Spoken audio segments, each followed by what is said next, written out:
saludo especial para todos ustedes. Muchas gracias por estar aquí nuevamente después de 4 años de trabajar en estos conversatorios. Esperamos que este nuevo ciclo les encante, como nos ha encantado a nosotros poderlo transmitir. Y bueno, bienvenidos todos. Muy bien, muy buenas tardes a todos. Sean bienvenidos a este nuevo ciclo de conversatorios titulado Los 4 viajes de Cristóbal Colón.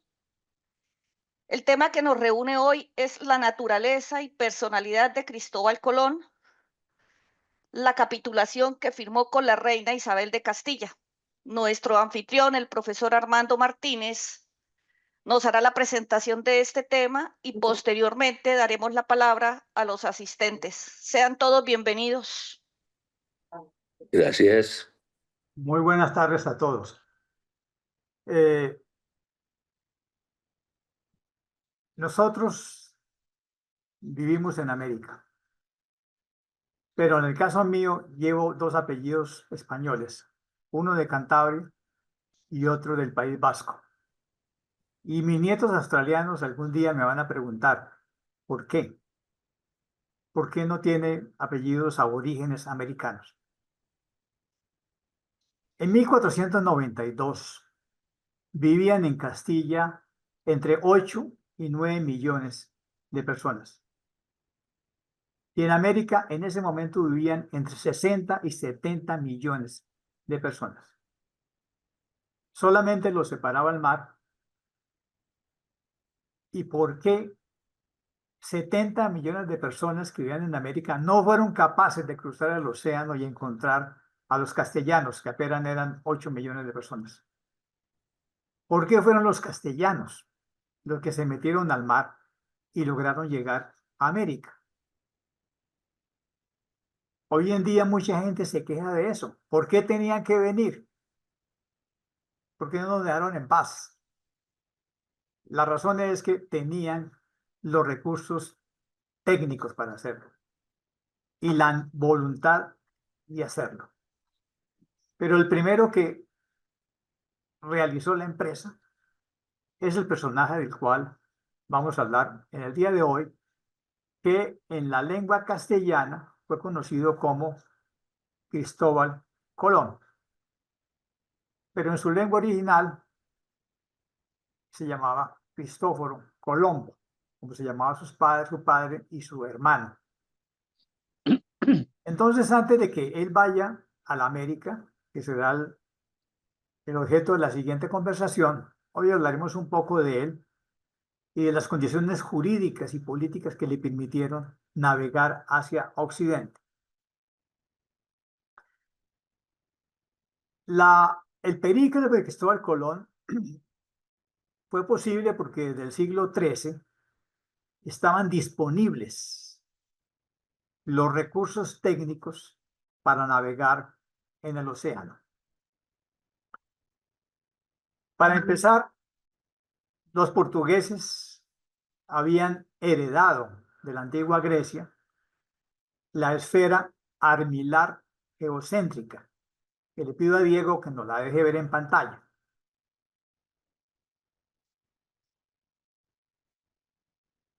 Este es un hombre con vestido medieval, supongamos que es del siglo XIII, y en Portugal ya conocían la esfera armilar. Se llama armilar porque está rodeado de anillos. Y en el centro de todos los anillos, como una esfera redonda, está la Tierra. Por lo tanto, es una esfera armilar geocéntrica. Hoy en día sabemos que estaban equivocados porque el universo es heliocéntrico. ¿Esto qué significa? Que a partir de las tradiciones griegas y romanas, en Portugal conocían que la Tierra era una esfera. Y por lo tanto, todos los navegantes portugueses, genoveses y castellanos conocían y tenían en su instrumental esta esfera. Ahí en el centro está la Tierra como una esfera. Todos lo tenían. De modo que era tan importante esta esfera que hoy en día hace parte del escudo de Portugal.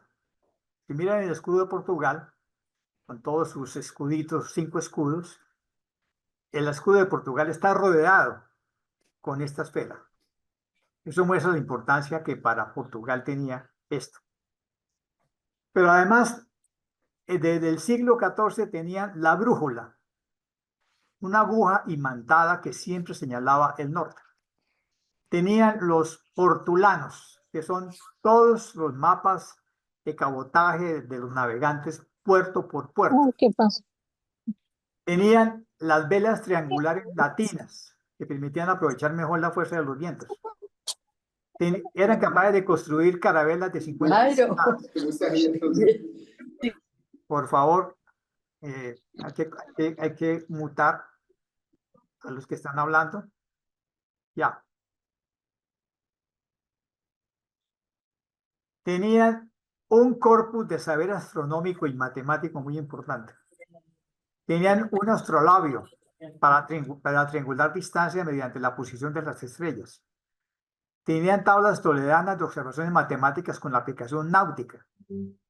Y desde los tiempos de Alfonso X de Castilla, ya tenían una compilación de libros de astronomía que eran el saber más importante.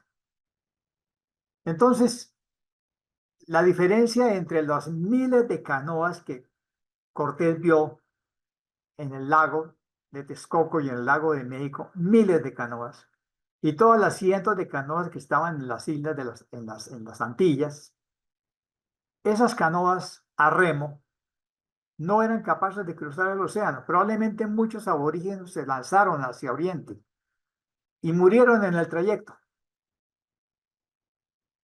Pero solamente Portugal, Castilla, Génova y los países europeos podían salir hacia Occidente y conocer más allá de las columnas de Hércules y el estrecho de Gibraltar. Hasta el siglo XV, el escudo de los reyes españoles decía non plus ultra. Después de las columnas de Hércules, no hay más allá, porque desde la época del Imperio Romano, el mar seguía siendo el Mediterráneo, el mare nostrum de los romanos, y siguió siendo para España, para Portugal, el mare nostrum. Más allá de las columnas de Hércules era lo desconocido, el mar. Pero desde el siglo XIII, los países marineros, que eran básicamente Génova, Portugal y Castilla, empezaron a aventurarse en el mar hacia Occidente. Diego nos puede mostrar el mapa de la expansión de los portugueses y de los castellanos hacia el océano Atlántico, es decir, navegando hacia Occidente. Diego, veamos el mapa de la expansión del siglo XIV y XV de los portugueses hacia el occidente. Aunque no está muy grande, en el siglo XV los portugueses ya le habían dado la vuelta a todo el continente africano y habían fundado puertos para extracción de todos los productos africanos que tenían mercado en Europa. Ya habían dado la vuelta por el Cabo Buena Esperanza y ya habían llegado hasta la India. La ruta de la seda ya era muy conocida. De modo que ellos ya conocían todo el continente africano y ya se habían aventurado hasta la India, navegando hacia Oriente. Pero además, todos los archipiélagos que están frente a el África ya los habían conquistado y poblado. Es decir, el archipiélago de Madeira, el archipiélago de las Azores, el archipiélago de las Canarias, el archipiélago de Cabo Verde, y ya habían llegado hasta la isla Ascensión, que está aquí casi en la mitad del Océano Atlántico. Un momentico que vamos a interrumpir aquí a los que llegaron tarde, a interrumpir con sus micrófonos. Ya. ya habían logrado llegar a la mitad del Atlántico aquí, en la isla de Ascensión. Esa isla de Ascensión hoy en día pertenece a los Estados Unidos y fue la base desde la cual se proyectó la toma de las Malvinas por la Armada Británica. Ustedes recordarán porque ya estábamos vivos. Pero la colonización de todos los archipiélagos que están frente a Europa, desde las Azores, que son de Portugal, y todos los que están rodeando, o eran de Portugal o eran de Castilla. La conquista de las Canarias, por ejemplo, es de 1450, es decir, casi 50 años, casi 40 años antes del descubrimiento de América. Por lo tanto, ellos ya conocían muy bien y tenían la tecnología. Es decir, Portugal y Castilla tenían una vocación marinera hacia el Océano Atlántico y de conquista de los aborígenes, así como del conocimiento africano, y los que iniciaron el proceso fueron los genoveses, Vivaldi en 1291, Lancelotto Malocello en 1312, que descubrieron las Canarias, Lanzarote y Fuerteventura. Los mercaderes italianos de Lisboa convencieron al rey castellano Alfonso IV de Portugal para que financiara una expedición de 3 navíos a las 13 islas de Canarias y también a Madeira. Eso ya estaba todo con portulanos. En 1427 descubrieron las Azores. Madeira y las Azores fueron colonizadas en el siglo XV y fueron llenadas de caña de azúcar, cereales, trapiches. La circunnavegación del continente africano se dio en el siglo XV. La trata de negros que compraban a los mercaderes musulmanes y a los propios africanos ya era un negocio normal. El comercio de goma arábiga, algodones, marfil, papagayos, peces, aceite de pescado. De modo que ya el conocimiento que se requería para moverse en el Atlántico disponía de toda la tecnología, algo que en el lado americano no tenían porque no habían pasado de las canoas de un solo tronco. Por lo tanto, por la diferencia tecnológica, fueron los portugueses y los castellanos los que encontraron América y no al revés, a pesar de que eran probablemente 10 veces más los americanos que los castellanos. Podemos quitar este mapa, Diego. Muy bien. En este contexto de colonización y de navegación y desarrollo tecnológico y de los navíos, porque los grandes astilleros se fueron instalando en el Mar del Norte, especialmente en el País Vasco, en Cantabria, y se traían maderas y hierro y todo lo que se necesita para hacer un navío del continente. En ese contexto aparece este personaje del cual vamos a hablar hoy. Cristóbal Colón.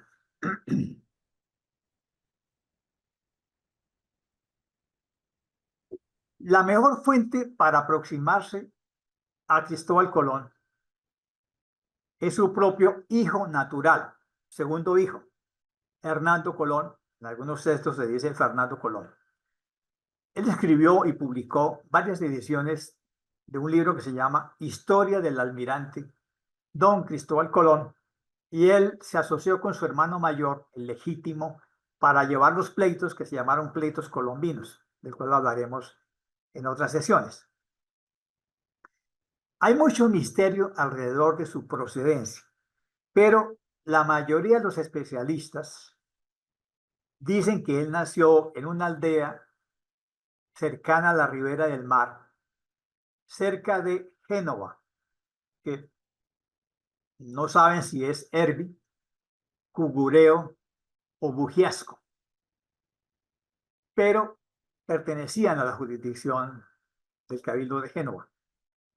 Y se supone que nació entre el 25 de agosto y el 31 de octubre de 1451, y la mayoría de los especialistas dicen que él era de la nación ligur o genovesa, por lo tanto su lengua original es un dialecto de la lengua italiana que todavía no existía, que es la dialecto ligur o genovés. Él es hijo de Domenico Colombo y Susana Fontana Rosa.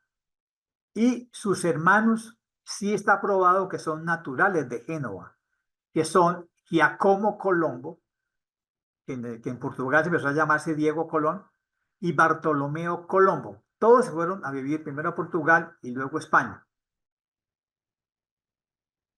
En España, él se cambió al apellido Colón, pero todos sus antepasados son colombos, es decir, palomas.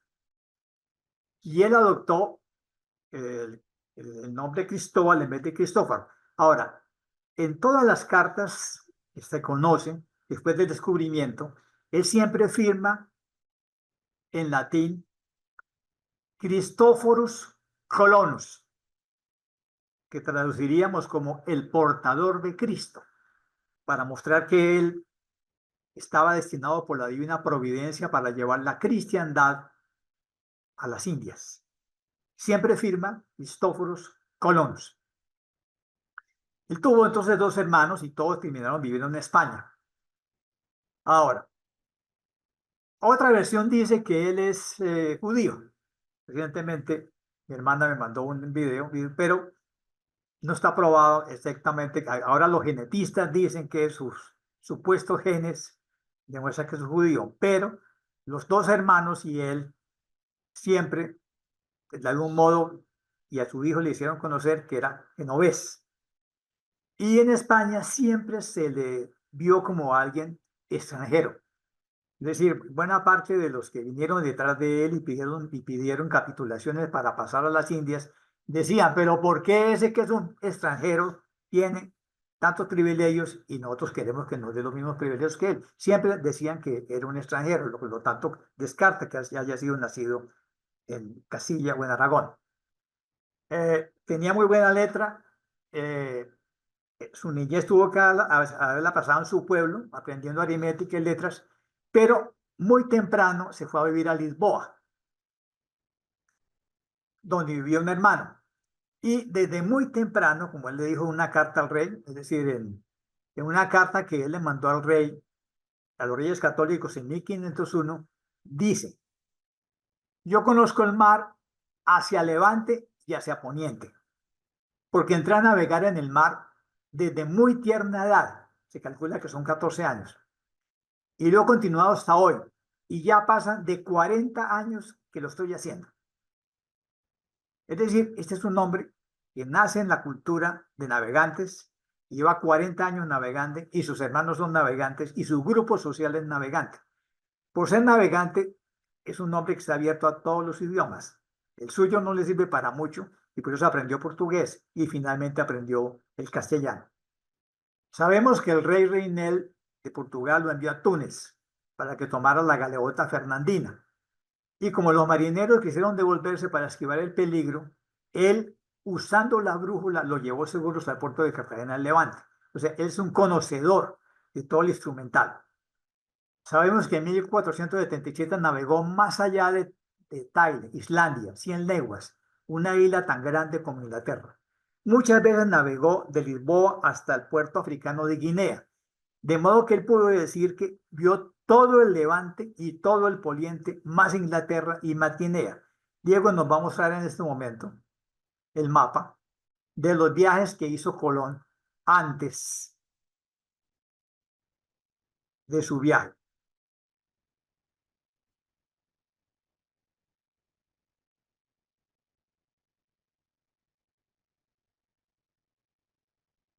Bien, este es el mapa de los viajes que hizo Colón antes de 1492. Es un hombre que, como él dice, yo me fui hacia el poniente, es decir, hacia el occidente, y llegó a esta Islandia, estuvo en Inglaterra y también hacia el oriente, hasta la costa africana. Estuvo en Cabo Verde, estuvo en Canarias, en Madeira, estuvo en las Azores. O sea, este es un hombre navegante, experimentado.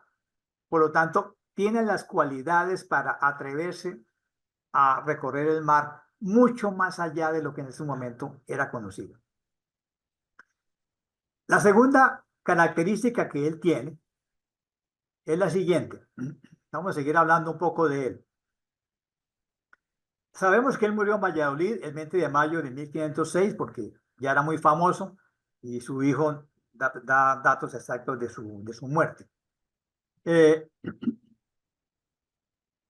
Su hijo y los contemporáneos dicen que en su juventud era rubio, pero a los 30 años ya tenía el pelo escaso y blanco. A nosotros nos lo muestran melenudo. Es una mala imagen. A los 30 años su pelo ya era escaso y blanco. Su hijo dice que la estatura era mediana y la nariz aguileña. Y todos se impresionaron por los ojos que tenía, que eran azules muy claros. Alguno que lo conoció dijo que tenía los ojos blancos. Eran azules muy claros. Era un hombre religioso, de ayunos, de rezos, y eso lo demuestra cuando se firma el portador de Cristo. Ahora, él, por sus navegaciones, dice él mismo que él conversaba con gente muy sabia en el mar, latinos, griegos, indios, moros y otras diferentes sectas. Él se ufanaba de que conocía mucho de navegación, astrología, geometría, aritmética, era pintor de esferas de ciudades, montes, islas y puestos, y él dice que leyó libros de cosmografía, historia, filosofía y ciencias. Muy bien. Una cosa interesante es su primera esposa legítima.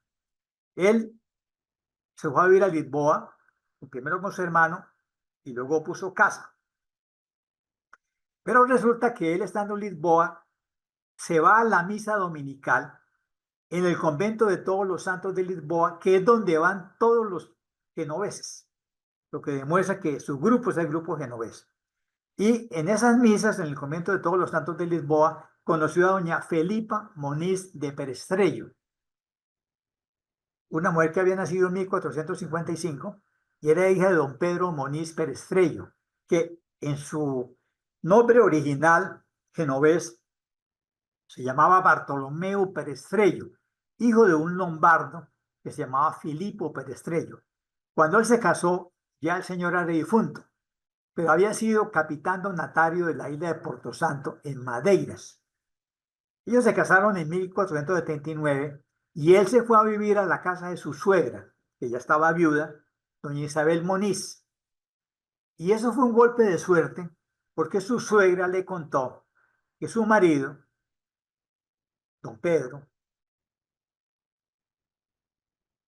Moniz Perestrello, había sido un gran hombre de mar y que con licencia del rey de Portugal había navegado con sus amigos a poblar las islas de Madeira y Porto Santo y había tenido el gobierno de Porto Santo entre 1395 y 1457 cuando murió. Y la suegra le entregó las cartas de marear, los portulanos y los escritos de su marido, con lo cual Colón en su propia casa de su suegra quedó mejor informado que nadie sobre todas las navegaciones de los portugueses a Madeira y la costa de Guinea. Es decir, este se volvió un especialista en el mar. Ahora, Cristóbal Colón no tuvo sino dos hijos. Uno que es legítimo, que es Diego Colón Moniz, que nació en 1480 y se casó, la tuvo con Felipa Moniz, su mujer legítima, y es quien va a heredar el título de almirante. Y tuvo otro hijo en Beatriz Enrique de Arana, que se llamó Hernando Colón Arana, y su último matrimonio con una noble, Beatriz de Bobadilla, que es pariente del duque de Alba, no tuvo hijos. Ahora, sus nietos fueron el hijo de Diego Colón, que se casó con doña María de Toledo en 1508, y se fue a vivir a Santo Domingo, donde hizo esa gran casa que cuando uno vaya se la muestra, que es un museo, y tuvo 7 hijos, todos nacidos en Santo Domingo, y él heredó tanto el mayorazgo como el título de almirante. Y su nieto fue un caradura y un calavera que se llamó Luis Colón y Toledo, y fue el primer duque de Iberia, y se casó 6 veces, con lo cual fue desterrado por polígamo a la costa africana y fue un desastre para la familia. Muy bien. Con esta información y con toda su experiencia como navegante, a él se le ocurrió que así como los portugueses habían navegado tan lejos hasta la India, se podría navegar en sentido contrario hacia el occidente y encontrar las Indias orientales, porque él sabía perfectamente por su instrumento que la Tierra era esférica. Entonces, la Tierra era esférica y él pensaba que era más chiquita lo que es. Él decía que tiene que haber tierra al occidente de las Canarias y Cabo Verde, y empezó a planear la empresa.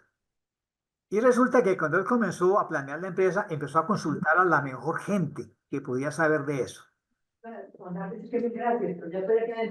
Un momentico, que siempre se nos mete a alguien a hablar. Él consultó el proyecto con el maestro Paolo Toscanelli, que era un físico florentino. Y Paolo Toscanelli le contestó desde Florencia el 25 de junio de 1574, enviándole una carta de marear en la que se habían pintado las Indias Orientales frente a la costa de Guinea. Es decir, le confirmó a Colón su idea de que era posible navegar hacia el occidente y, dado que la Tierra era una esfera, podían llegar a las Indias Orientales.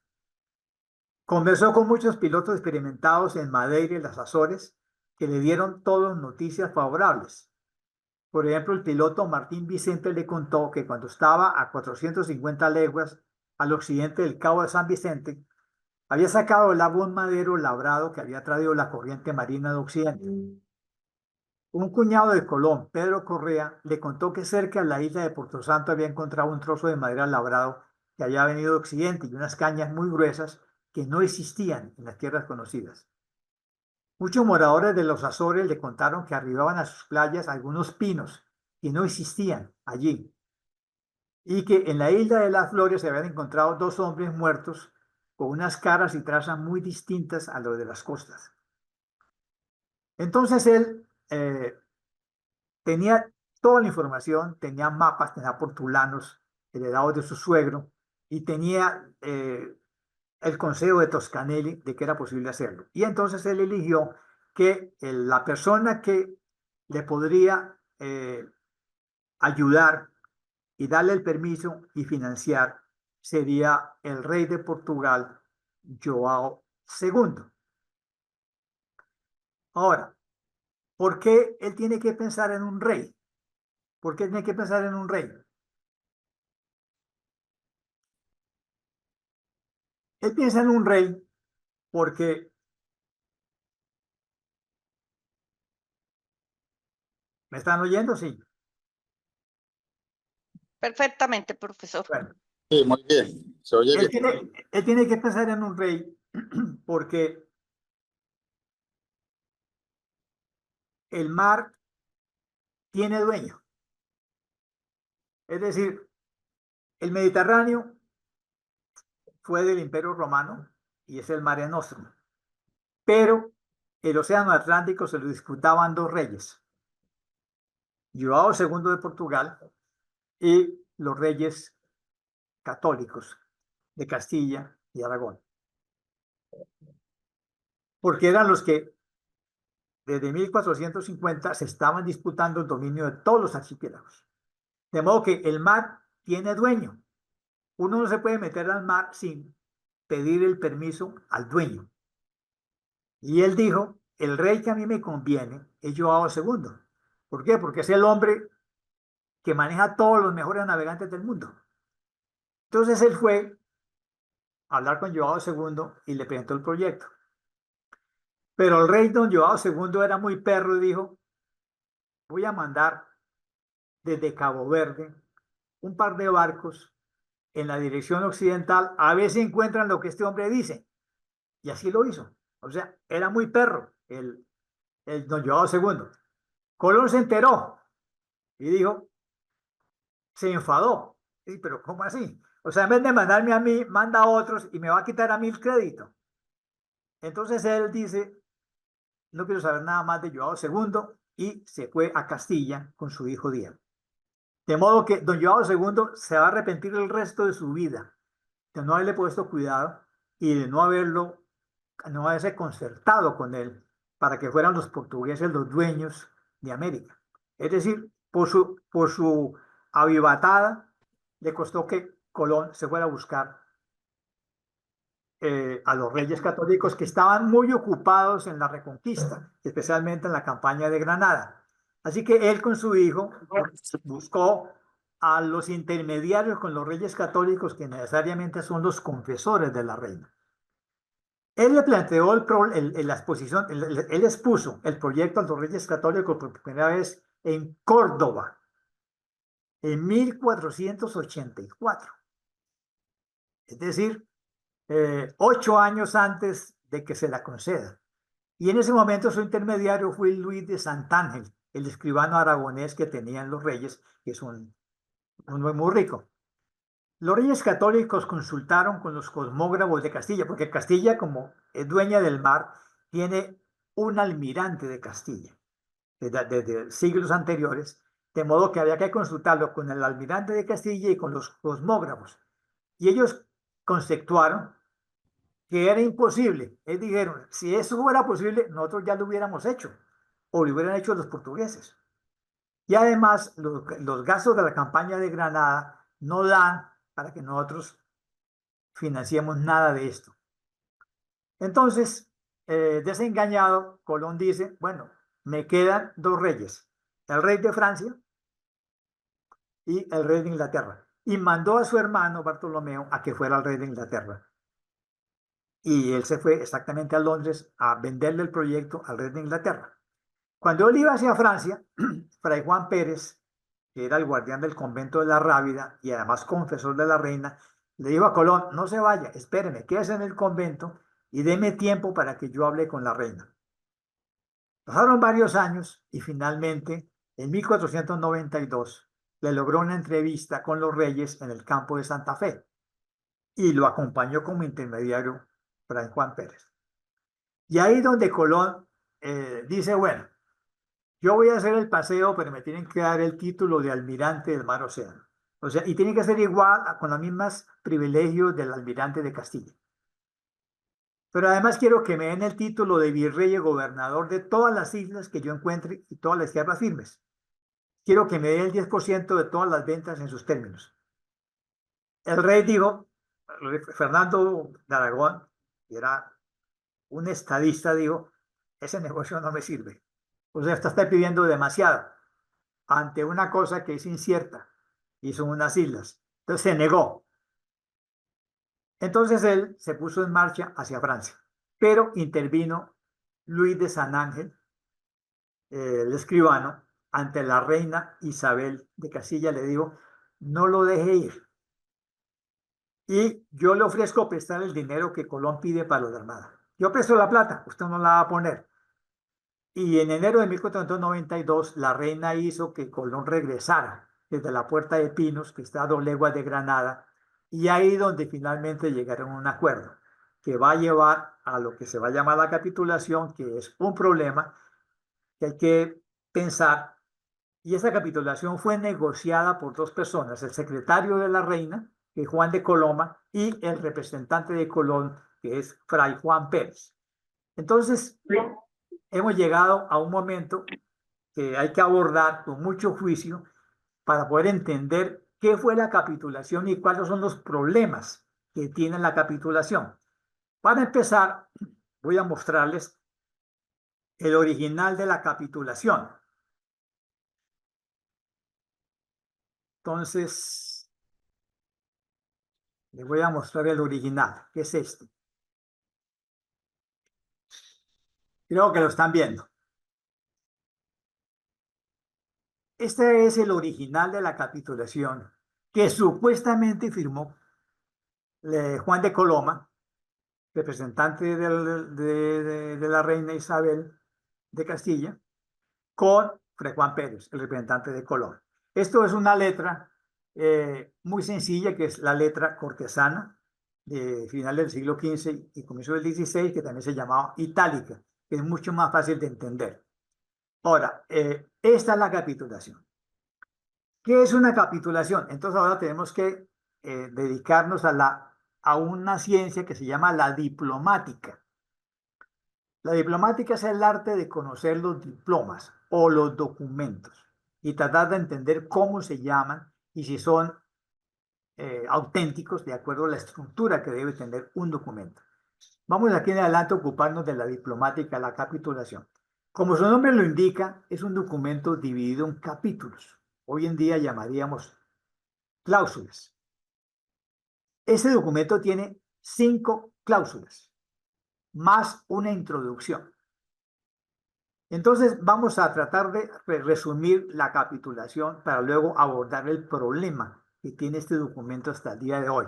Pero lo voy a poner en una transcripción que nos haga que sea más fácil de leer, que creo que ya deben estar viendo. Entonces, los 5 capítulos empiezan con un preámbulo que dice: las cosas suplicadas a los reyes católicos y que las altezas le dan y otorgaron a don Cristóbal de Colón. Fíjate que está diciendo ya don Cristóbal de Colón. Aquí está la primera parte sospechosa. O sea, ¿por qué le van a decir don Cristóbal si él todavía no ha hecho nada? No ha ido. A partir del regreso, todo el mundo le va a decir don Cristóbal, pero ahora es muy temprano para que le diga don. En alguna satisfacción de lo que ha descubierto. ¿Cómo así que lo que ha descubierto? Si ni siquiera se ha ido en las mares, océanos, y del viaje que ahora, con la ayuda de Dios, ha de hacer por ellas en servicio de vuestras altezas son las que siguen. O sea, parece que estamos hablando de un segundo viaje, después del que ya hizo. Entonces, las 5 cosas que Colón pide a través de su intermediario son: primero, que ellos, como señores que son de la mar, océano, le hacen desde ahora a don Cristóbal Colón su almirante en todas las islas y tierras firmes que descubre o gane en las mares, océanos, y ese título de almirante será para el resto de su vida, y cuando él muera, para sus herederos y sucesores perpetuamente. Y debe ser con las mismas prerrogativas que tenía don Alfonso Enríquez, almirante mayor de Castilla, y los que le antecedieron en el oficio. Entonces, se lo leen a los reyes católicos y ellos dicen: me place, estoy de acuerdo. Entonces anotan: place a sus altezas, y firma el intermediario, Juan de Colón.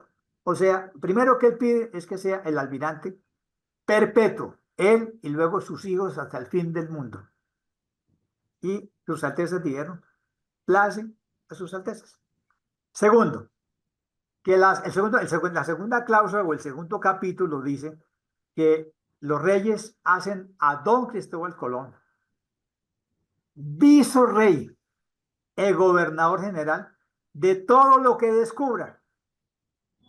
Miren lo que la reina está entregando. O sea, el virrey y gobernador de 70 millones de personas que finalmente vamos a saber que lo van a encontrar. Y que puede ser, va a ser el regimiento, y él puede hacer la elección de una terna para cada oficio, y de esa terna las altezas escogen uno, y así serán regidas las tierras que encuentren. Y su majestad dijo: me place. Se jodió su majestad decir me place, porque esto va a ser después inmanejable. O sea, ¿cómo así que la reina va a manejar 7 millones de vasallos en Castilla y Colón va a manejar 60 millones de vasallos en América? ¿Quién es el rey de aquí en adelante? El visorrey. Pero eso será un problema que viene en los pleitos colombianos. Tercero, que todas las mercaderías, así sean perlas, piedras preciosas, oro, plata, especiería, y mercaderías que compren, troquen, hallen, ganen en el término del almirantazgo, le hacen merced, vea la palabra que usa, le hacen merced a don Cristóbal de la 10ª parte de todo, quitadas las costas de lo que pasó. O sea, eso era normal, y realmente a los otros navegantes les habían dado el 30%. Colón se conforma con el 10% y el 90% va. Y sus altezas dijeron: me place, listo. Cuarto, que si a causa de las mercaderías que él traiga de esas islas y tierras, o gane o descubra, o troque, y hubiera algún pleito en el lugar donde se hizo el comercio, por la preeminencia de su oficio de almirante, él tiene que conocer el pleito y juzgarlo. Y sus altezas dijeron que desplace. O sea, le entregan jurisdicción contencioso administrativa sobre cualquier pleito por mercaderías que salgan las Américas. O sea, le están entregando jurisdicción comercial. Y por último, que todos los navíos que se armen para esta negociación, que pueda Colón contribuir y pagar la octava parte de lo que se gasta en el armazón. ¿Cómo así que él va a poner la octava parte? Es que ya tiene plata, lo que quiere decir que probablemente esto corresponde al segundo viaje. Y que también haya libre del provecho la octava parte de lo que resulte de tal armada. Y sus majestades dicen, me place. Muy bien. Estas son las famosas capitulaciones que, repito, son 5 con la introducción. Y sus majestades dicen, me place. Ahora sí a examinar el problema diplomático que nos genera esto. Yo creo que ya Diego me puede ayudar a quitar esto de aquí. Bueno, vamos al asunto diplomático. Uno, ya tienen ustedes claro que este documento fue tramitado por Juan de Coloma, por parte de la reina, y Fray Juan Pérez por parte de Colón. Este documento que les está mostrando es el original y está en el archivo de la Corona de Aragón, en una serie que se llama Diversos Secretos Sigilosos. O sea, ¿por qué lo almacenaron en el Archivo Secreto Sigiloso de Aragón? La copia de Colón desapareció, no existe. Pero Colón ordenó sacar 2 copias después del segundo viaje. Una que se llama la Carta de Privilegio emplomada, o sea, que le cuelga una bola de plomo, que hizo en Burgos el 23 de abril de 1497, o sea, prácticamente después del tercer viaje, y en la cual los reyes confirman estos privilegios. O sea, la reina se ve tan emocionada que le confirmó esto, y al confirmarlo esto le dio una carta de privilegio con sello de plomo. Y Colón hizo anotar en el libro de anotaciones de los privilegios de 1498, que se llama el Códice Veragua, la copió por orden de él. O sea, tenemos 2 copias legales, autenticadas, que le sirvieron a Colón para sus pleitos. Y el original que le acaba de mostrar que está en el archivo secreto, la Corona de Aragón. Ya sabemos que son 5 cláusulas. Ahora, el problema diplomático más interesante de las capitulaciones es la interpretación diplomática. Hay 2 maneras de interpretar este documento. La primera, que es la que van a sostener los fiscales y los abogados de la reina. Señores, esta es una carta de merced que los reyes católicos le dieron a Colón. Es decir, esta es una concesión graciosa que los reyes dieron a Colón. Y la concesión graciosa se llama documentalmente carta de merced, como las que dieron luego merced de encomiendas, merced de tierras, es decir, una concesión graciosa que el Estado le da a alguien. Esa es la interpretación que van a defender los abogados y fiscales de la Corona de Castilla y de Aragón. Pero la otra interpretación, que es la que va a defender Colón y sus hijos y sus nietos, es que esto es un contrato entre el Estado y un particular. Y la capitulación es un contrato. En todos los pleitos colombinos, los abogados de Colón dijeron, qué pena, señor rey, esto es un contrato. Y es un contrato entre partes iguales y usted tiene que cumplir las 5 cláusulas. Qué pena, pero es un contrato. Pero los partidarios de la reina, los abogados dijeron, no, esto es una carta de merced. ¿Cuál es la diferencia? Una carta de merced le permite al rey decir, le quito la merced. Que es lo que yo haría si fuera la reina. Oiga, se me fue la mano. ¿Cómo le voy a dar a este hombre 70 millones de vasallos en América? Yo le quito la merced. Pero si es un contrato, no tengo nada que hacer más que cumplir el contrato. Ahora, hay un momento en el cual el hijo, perdón, el nieto de estos reyes católicos, ya en pleno pleito, que es Carlos I de España, Carlos V, Habsburgo, se encuentra con Colón. Y Colón le dice, Su Majestad, ¿usted me mantiene la merced? Y Carlos V, un gran estadista, porque creó el Estado español, le dijo, no, señor, no se la puedo mantener. Entonces Su Majestad quiere que lo hagamos por la vía judicial.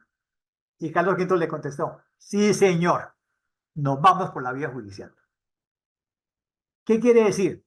Que de algún modo Carlos I reconoció que sí era un contrato. Y eso costó 2 generaciones del pleito, hasta que finalmente llegaron a un acuerdo. El segundo problema diplomático que tiene estas capitulaciones es la siguiente pregunta. Este documento que les acabo de mostrar, ¿cuándo fue redactado? Y hay 2 opciones. Antes del viaje de 1492. Segunda opción, después de venir del viaje. Los especialistas dicen, esto se redactó cuando él ya regresó. Primero porque le dicen don Cristóbal Colón. Segundo porque dicen lo que ya ha descubierto. Es decir, esta capitulación fue una legalización de lo que ya había pasado después de 1492. Y se lo legalizaron porque los reyes estaban muy felices de lo que él encontró. O sea, le ganaron al rey de Portugal la partida, le consiguieron unas islas maravillosas, aún no se sabía que era un continente, y entonces le dijeron, vamos a legalizar esto, y le vamos a dar los privilegios que usted pidió, y le dan todos los privilegios, pensando que eran unas islas. Y se clavaron el cuchillo los reyes, con esta capitulación que probablemente se hizo para el segundo viaje del año 93. Ahora, hay una cosa interesante y es que esta capitulación fue acompañada por 2 salvoconductos reservados en lengua latina que Colón llevaba y que trajo al regreso, como se verá cuando se encuentre con el rey de Portugal. El primer salvoconducto fue hecho en Granada el 17 de abril de 1492 y va dirigido a quien lo leyere. Y en ese salvoconducto se dice, quien lea esto, por orden del rey de Castilla y el rey de Aragón, le da protección a este navegante y a su flota. Y el segundo salvoconducto, hecho en Granada el 30 de abril de 1492, es una carta dirigida al Gran Khan, donde le dice, este señor es el emisario mío, saludos Gran Khan, porque él iba para la India. Eso es lo que él pensaba. Ahora, todo esto se hizo en sigilo y todos los documentos están en el archivo sigiloso de la Corona de Aragón. Muy bien, esta es la capitulación que le permitió a Colón navegar en 3 navíos, la Pinta, la Niña y la Santa María, de la cual hablaremos en el siguiente viaje cuando hablemos del primer viaje y cómo y de dónde salieron las 3 carabelas, quién las puso y cuánto costó la operación. Pero eso es objeto del siguiente viaje. Hoy lo que quiero que les quede claro es lo siguiente. Los europeos descubrieron un continente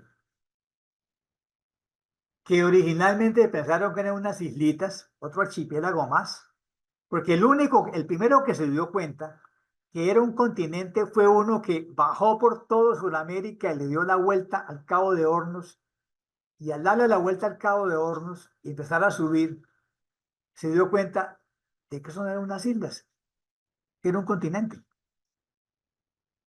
Y se llamaba Américo Vespucio. O sea, Américo Vespucio inventó América porque fue el primero que le dio la vuelta a Sudamérica y se dio cuenta de que eso no puede ser una isla de ese tamaño, que era un continente. Entonces él en su cartografía ya lo mostró como un continente y por eso se llama América, porque Colón se murió sin tener ni la más remota idea que eso era un continente. Para él eran unas islas, un archipiélago nuevo, muy grande, porque él conoció la costa del Darién, pero él pensaba que la costa del Darién era una isla inmensa, pero no se imaginó que había encontrado un continente. El primero que cartografiando se enteró que era un continente fue Américo Vespucio porque él dio una vuelta al Río de la Plata. Muy bien. Entonces, Colón es la vanguardia Hola, mi amor. de todos los navegantes que navegaron hacia Occidente y fueron descubriendo las islas y luego la tierra firme y luego se enteraron que era un continente. Y lo pudieron hacer porque tenían la tecnología de mejor calidad, que era la de Portugal y la de Castilla, y porque la conquistaron y porque tenían el armamento militar suficiente, que eran ballestas, arcabuces, perros, etc. ¿Por qué no lo hicieron los mexicanos? Los mexicanos eran 14 millones de personas. No tenían sino canoas. Y además los mexicanos vienen bajando del norte de México, desde sus cuevas mitológicas, Aztlán, y van bajando hacia el sur. O sea, ya iban en El Salvador, Guatemala. Ellos están colonizando de norte a sur el continente y poniéndolo bajo su dominio y a sangre y fuego. Porque donde llegan los mexicanos es poniendo chacmol y sacando corazones para que todo el mundo obedezca. Ya iban en El Salvador, ya habían pasado Guatemala, ya habían pasado por Honduras.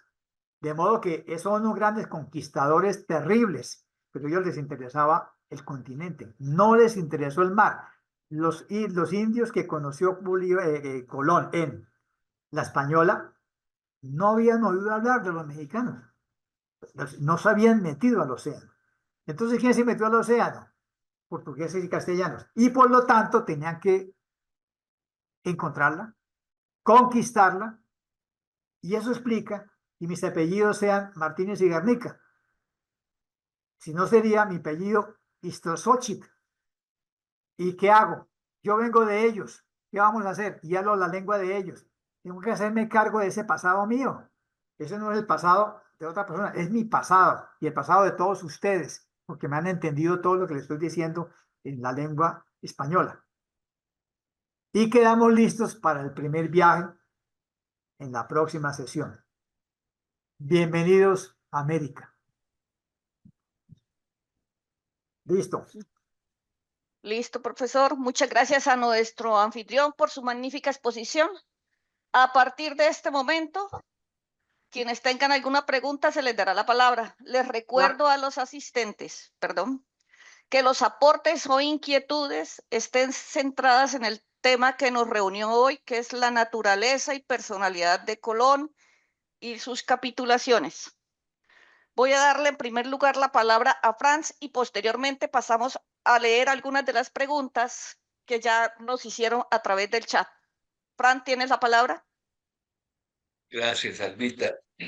Bueno, Armando hoy nos lleva al inicio de lo que somos y ahí vemos cómo los problemas jurídicos siguen retumbando y el tema jurídico siempre nos va acompañando.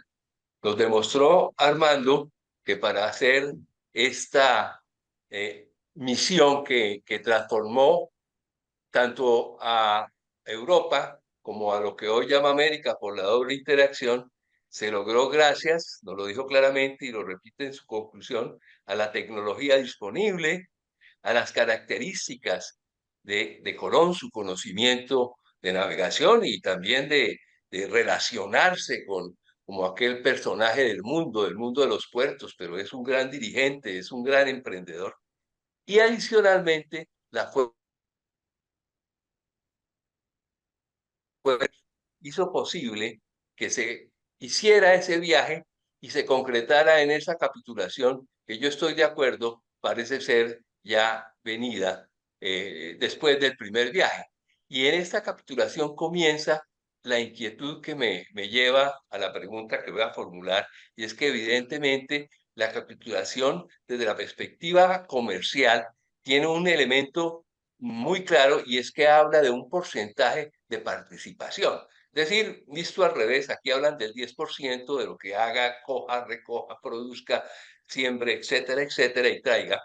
El 90% pues va a ser de la corona. sacados gastos. Esto es es una utilidad sobre el producto ya neto. Es un negocio, es un negocio comercial. Pero adicionalmente mezcla un tema muy curioso y es que habla que va a ser virrey y gobernador. Entonces une un tema de explotación con un tema de gobierno. Y hacia donde voy es a preguntarle a Armando que ese tema de gobierno termina después enmarcándose en un tema de estrategia de la corona, de transformar lo que están haciendo en una empresa común con la iglesia. Sabemos que obviamente la iglesia en la formación de esa unión de Castilla y Aragón estuvo siempre presente y evidentemente estuvo presente y estuvo presente desde entonces.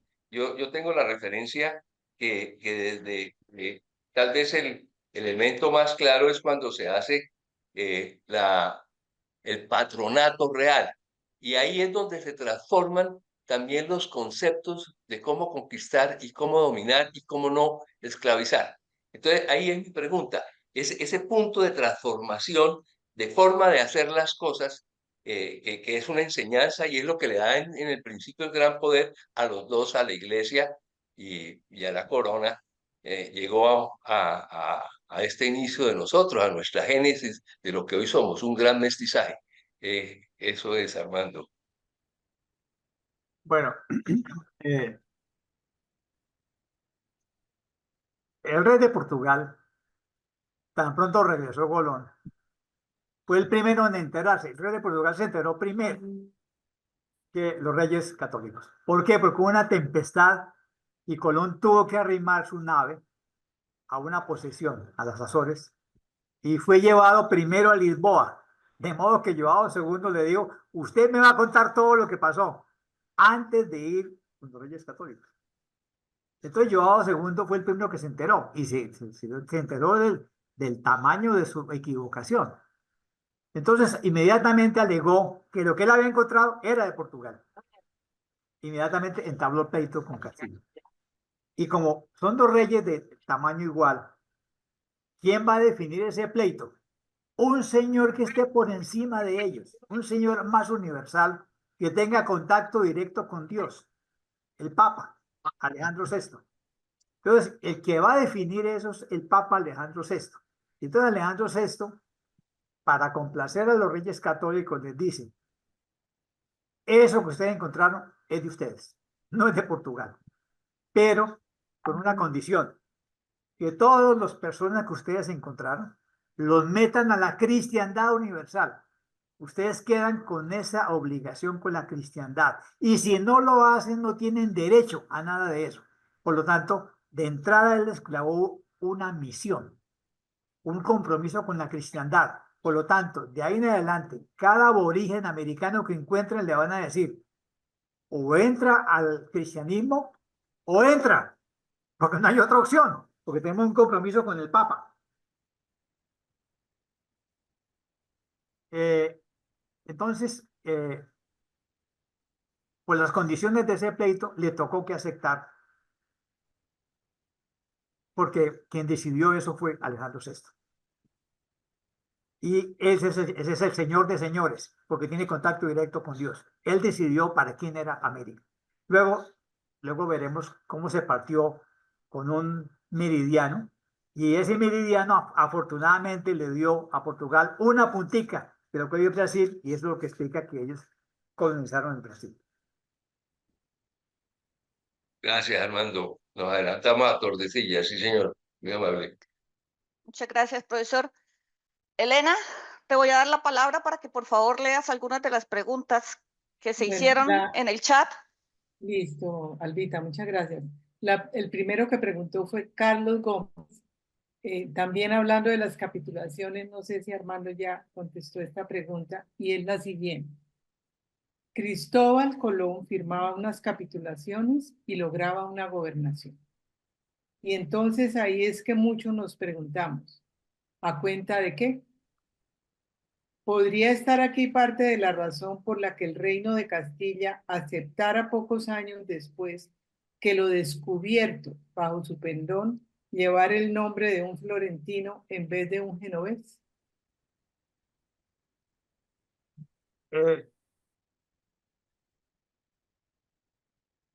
La capitulación tiene que hacerse claro que van a encontrar seres humanos. Y esos seres humanos tienen que ser vasallos de alguien. Entonces, lo más sencillo es que quien los encontró se convierta en el gobernador. Lo mismo va a suceder cuando lleguen aquí a este reino.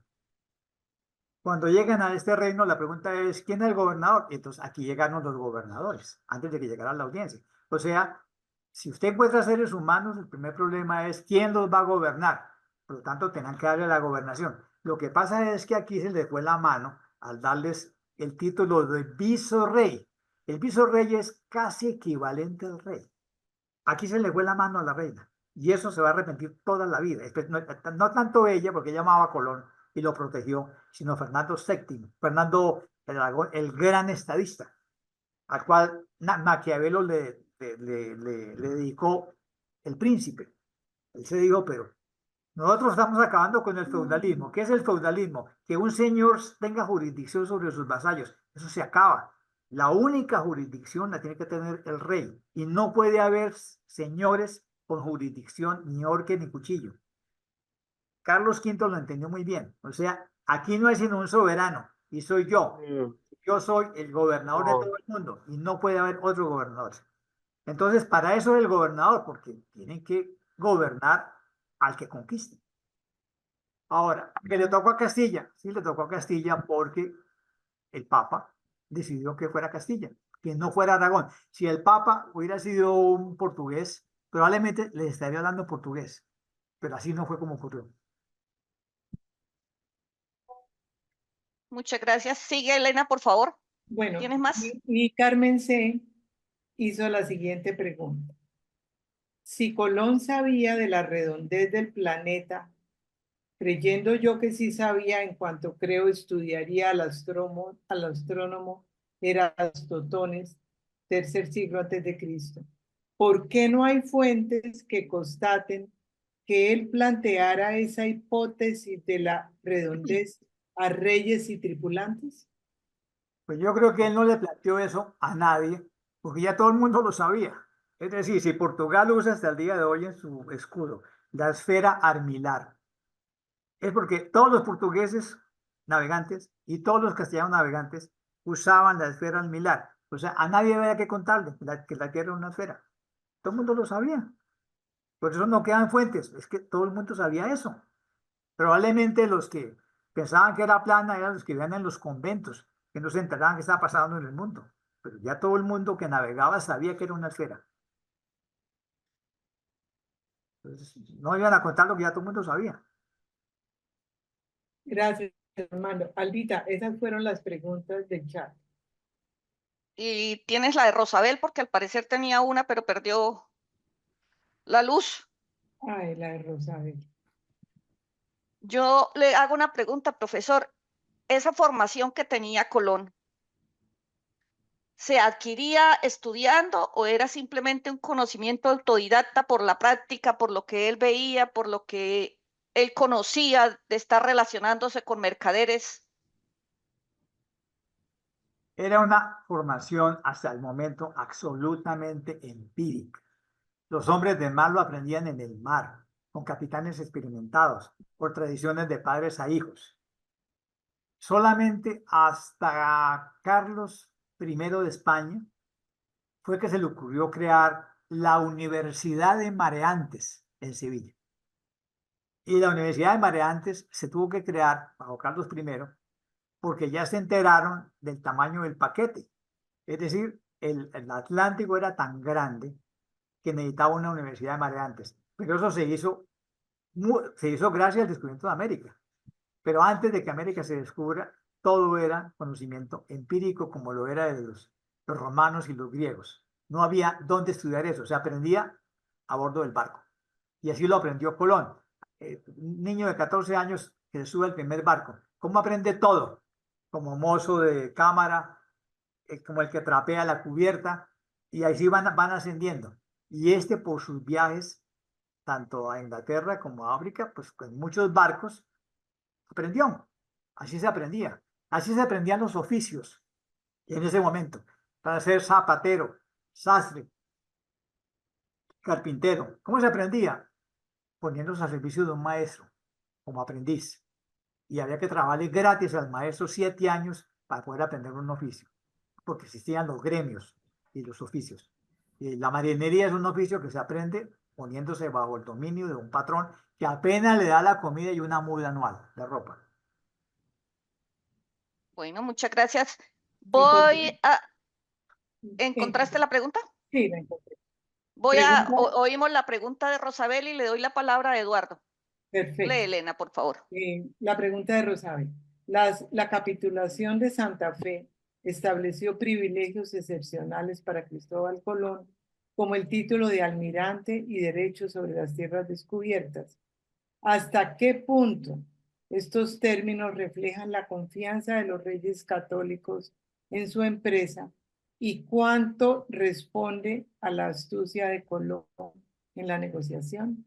Bueno, obviamente la lectura de la capitulación nos demuestra que sí era muy astuto. O sea, ese pidió el oro y el moro. Y los reyes pecaron de ingenuos, porque no se imaginaron el tamaño del paquete que le estaban entregando. Tuvieron tiempo para arrepentirse en los pleitos colombinos. Y afortunadamente llegó un momento en que la corona dijo, bueno, vamos a regalar por las buenas. Ya llevamos 2 generaciones de pleitos. Y entonces negociaron. El negocio es muy sencillo, mire. Usted renuncia al título de virrey, le dejamos el de almirante para su nieto Calavera, renuncia al título de gobernador y le damos un título nobiliario, el Ducado de Veragua. Y ellos se conformaron con el Ducado de Veragua y con una tierra muy inmensa que está en Panamá actualmente, el Ducado de Veragua. Y bueno, eso luego lo vendieron, pero el Ducado de Veragua. Y luego los duques de Veragua se terminaron casando con los duques de Alba y hoy en día el Ducado de Alba, hoy porta también el título de Duque de Veragua. Y hoy en día lo tiene Jaime, el hijo mayor de la duquesa de Alba que ustedes conocieron porque aparecía mucho tiempo en la revista Hola. Muchas gracias. Eduardo, ¿tienes la palabra? Armando, buenas tardes, me place saludarte, felicitarte por esta intervención tan excelente. También, pues, buenas tardes para todos los que se encuentran en la sala. Yo te voy a preguntar lo siguiente, sabiendo que, bueno, que Cristóbal Colón, oriundo de Génova, Génova era una república, una ciudad-estado muy importante comparada con Florencia, comparada con Venecia. Lo que yo no he podido entender, a pesar que en esa época tengo entendido que Génova estaba a manos de los Sforza, del Ducado de Milán, que en esa época Italia era una serie de un conglomerado de ciudades-estado. ¿Por qué Génova, teniendo una flota tan importante en el mar Tirreno, por qué no se emprendió, por ejemplo, a patrocinar a Colón en esos viajes de exploración que pretendía? Es decir, ¿por qué no se lanzó al mundo atlántico, siendo que estaba pues junto con Italia, perdón, con Venecia, con la Liga Veneciana? Venecia tenía una liga muy potente en el Adriático. ¿Por qué no se emprendieron a ir a ese mundo atlántico y patrocinar a Colón? Es decir, y Yo además creo, que ellos tenían yo una creo banca muy que es importante, lo que los llaman ingleses. empresarios que están en su zona de confort. Ellos manejaban muy bien el Mediterráneo. Se aventuraron en el Atlántico. Ellos fueron los primeros que accedieron al Atlántico. Pero ya para el año 1492 los que manejaban el Atlántico son portugueses y españoles. Por eso es que los hermanos Colón se fueron a vivir a Portugal, porque ya no encontraban en Génova negocio para ellos. Y por eso fueron allá, ya se casaron, ya vivieron, y estaba lleno de genoveses, Portugal. Es simplemente que es el empresario que no sale de su zona de confort y entonces son otros aventureros los que salen a las aventuras del mar abierto. Se puede decir también que en Génova se formó como una especie de escuela de navegantes que se dieron a esa tarea de ir mar adentro, como el caso de Inglaterra, porque ellos contrataron al rey Enrique VII Tudor contrató a John Cabot también para emprender el mismo viaje hacia el occidente mar adentro, también pensando que A ver, buscaban las Indias. es que son los tiempos. Siglo XII, siglo XIII, siglo XIV es el tiempo de los genoveses. Es el tiempo de ellos. Entonces, claro, en el siglo II y III ellos desarrollaron la navegación. Pero ya para el siglo XV, ya los que iban adelante eran los portugueses y los castellanos. Y los aragoneses, que también eran lo que estaban. Es decir, la conquista de las archipiélagos, especialmente de las Azores, Canarias, lo que está demostrando es la habilidad de los portugueses. Y todo el Cabo Verde, por ejemplo, y la isla Ascensión, y toda la costa africana, y todo el negocio del marfil, los negros esclavos, eso ya es negocio portugués. Y hasta el día de hoy, toda la costa africana y las islas de Cabo Verde hablan portugués. Una última pregunta. ¿Por qué João II o Juan II, rey de Portugal, que envió una expedición en secreto hacia el occidente y no le funcionó, por qué no envió otra con esa mentalidad de emprendedor y aventurero que tenía como rey de Portugal, que pues estaba Claro, financiando las expediciones hacia el África para llegar a la India? Eduardo, cuando Colón le contó, él mandó una expedición. Sí, correcto. Pero obviamente no encontró nada porque no fue lo suficientemente lejos. Pero cuando Colón regresó, mandó la otra. Ajá. Claro, es que ahí estaban las dos coronas. Cuando Colón regresó y se enteró, preparó la otra. Pero los embajadores castellanos se movieron con el Papa y el Papa les prohibió salir al mar. Correcto. Ok, gracias, hermano. Vamos. Muchas gracias. Voy a darle la palabra a Carmen C. y luego seguimos con Luis Fernando. Carmen C., ¿tienes la palabra? Allá. Carmen C., levanta el micrófono, por favor. Ya. Gracias, Armando, por la magnífica exposición. Después me queda a mí una pregunta que es la siguiente.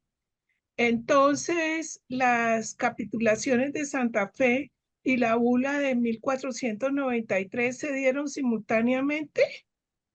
Y si el Papa Alejandro VI estaba, ¿desde qué momento estaba al tanto de la expedición?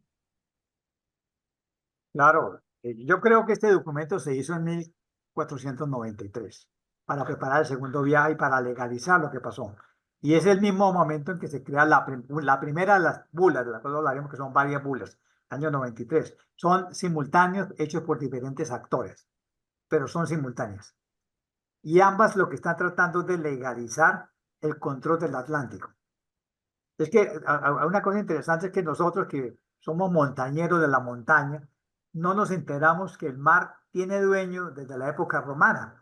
O sea, uno piensa que el mar es, es un baldío, que cualquiera se puede meter. Usted no se puede meter al mar si no tiene autorización. Para eso están los guardacostas. Entonces el mar tiene dueños y en el siglo XVI tuvo dos dueños, partidos por un meridiano que fue trazado, del cual hablaremos, el de Tordesillas que se fue corriendo hacia occidente. Y se dijo, de Tordesillas al oriente, eso es del rey de Castilla, de Tordesillas al occidente, es de Portugal. El mar tiene dueño, por eso lo primero que hay que hacer es asegurar con títulos jurídicos lo encontrado y el mar, porque eran estados, y un estado tiene que legalizarlo todo. ¿A partir de qué momento o en qué momento Américo Vespucio y Colón empezaron a ser amigos? Porque parece ser que fue desde antes de la partida de Colón en 1492. Hablaremos en el primer viaje, cuando hagamos el primer viaje. Gracias, Armando. Muchas gracias a todos. Luis Fernando, ¿tienes la palabra? Levanta el micrófono, por favor. Gracias, Albita. Muchas gracias a esta participación. Yo sí quería pues hacerle una pregunta al profe Armando en referencia a que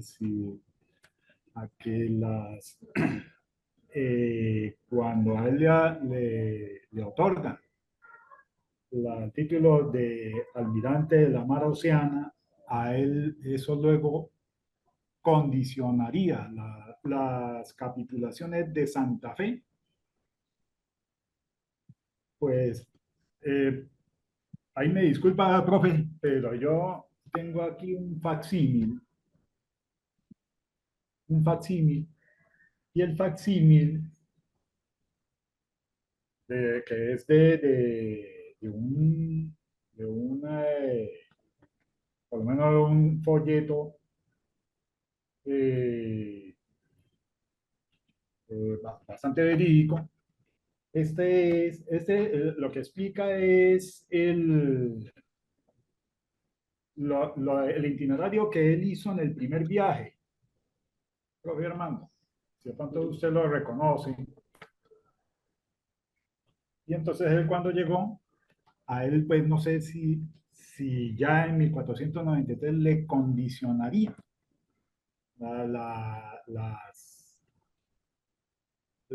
lo que habían por lo menos firmado y dejado en in situ con las capitulaciones de Santa Fe.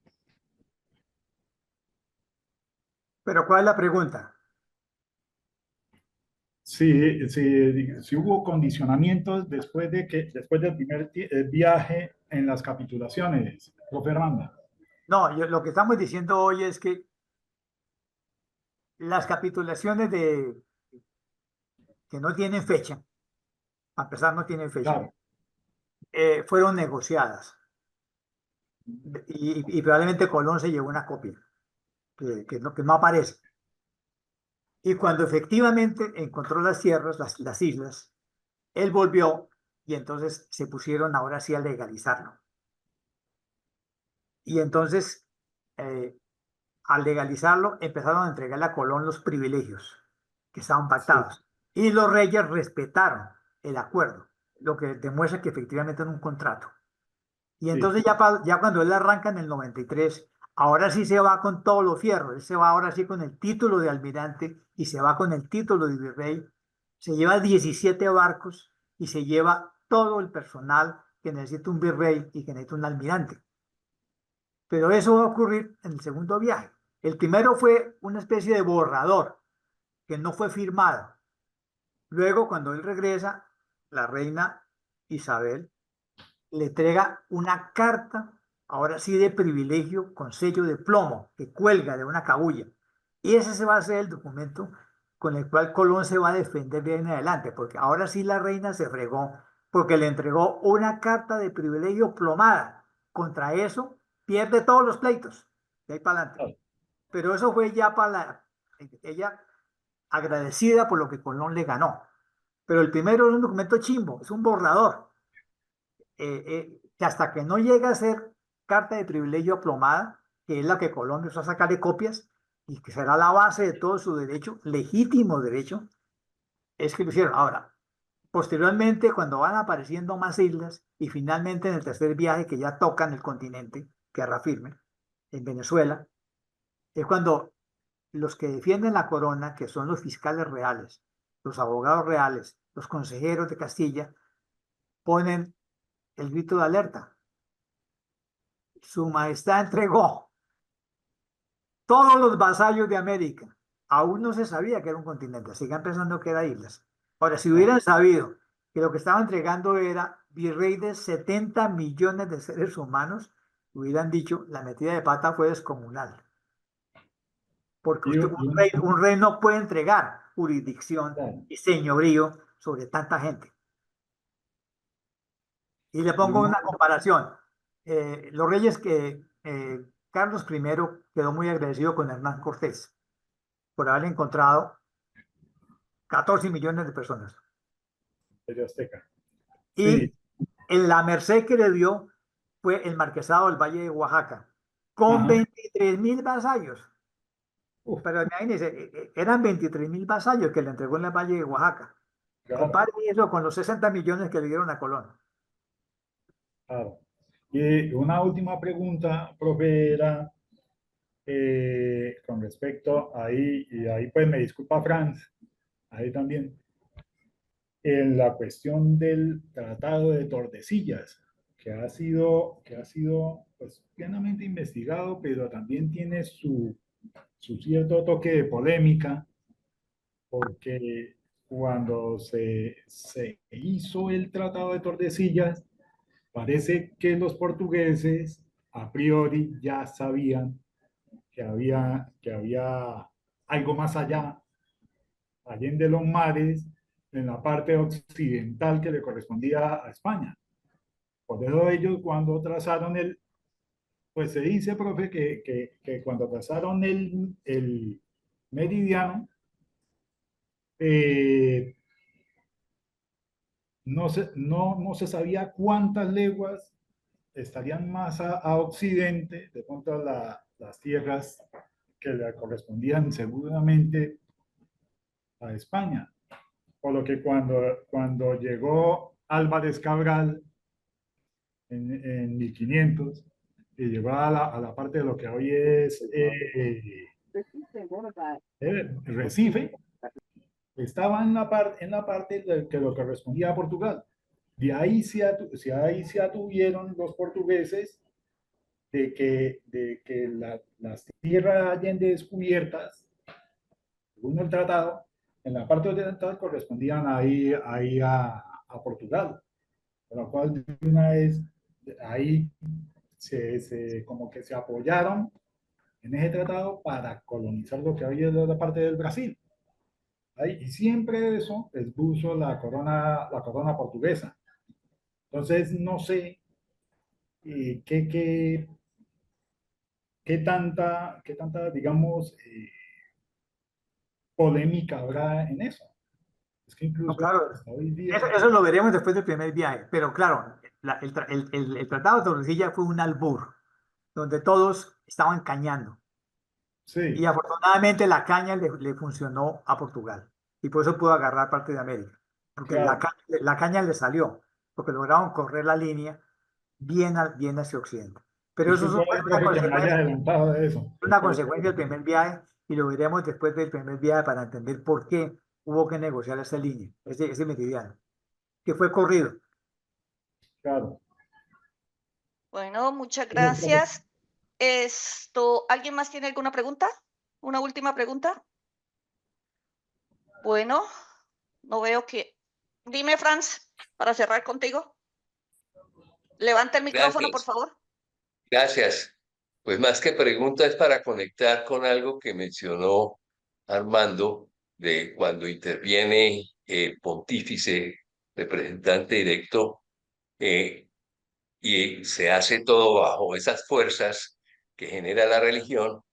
El Tratado de Tordesillas lo respaldó con una bula, pero lo interesante, y es el comentario que quiero dejar como para cerrar, que él puso como fuerza de presión que el que violara esa línea del mar, el que se pasara a la correspondiente parte de España sin pedirle permiso en la navegación, serían descomulgados. Y es muy probable que muchos, por no sentirse descomulgados, no lo pasaran. Claro, los corsarios siempre lo hicieron. Bueno, muchas gracias, Franz. Ya por motivos de tiempo vamos a dar por terminado. Como no tenemos más preguntas, damos las gracias a nuestro anfitrión y a los participantes y los esperamos a todos el próximo viernes 28 de febrero con nuestro tema, el primer viaje de Colón hacia lo desconocido en 1492 y el reencuentro de Colón con los reyes de Portugal y Castilla. Muchas gracias a todos por su participación. Muchas gracias. Armando, Elena, Albita, gracias a todos. Chao, chao. Gracias. Muchas gracias Muchas a gracias, todos, Armando. Franz. Me A alegra todos. verte. Muchas gracias. Gracias, Gracias. Eduardo. Ven.